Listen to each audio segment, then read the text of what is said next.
As the war in Ukraine heads to mark its second anniversary, Ukrainian President Volodymyr Zelensky has expressed concerns about the Ukrainian war escalating into a third world war in near future.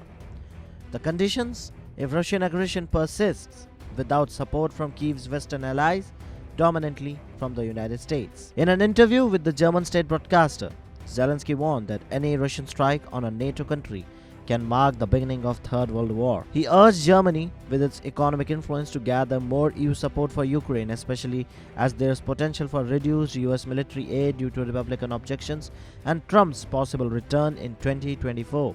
Zelensky emphasized the significance of not receiving passive or insufficient support from the United States.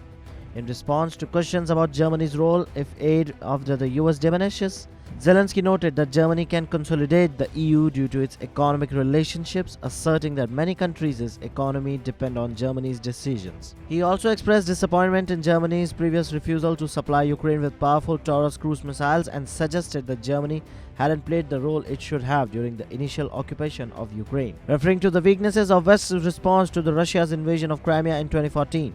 That was a precursor of Moscow's total invasion in 2022. He said that it's just not about the Germany's sole response. It's not about just Olaf Scholz. He said it concerns European leaders and the United States as a whole. In the United States, Zelensky has said that Ukraine has support from all across the political divide.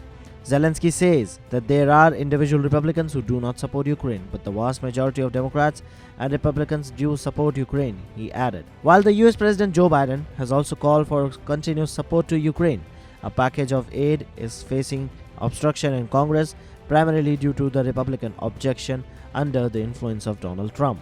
Zelensky has clarified that this doesn't mean that Republicans as a whole are against the support of Kyiv, emphasizing that Ukraine has received backing from both Democrats and Republicans, but for now it seeks on Germany for more financial aid, or else he says that Russia may trigger a World War III.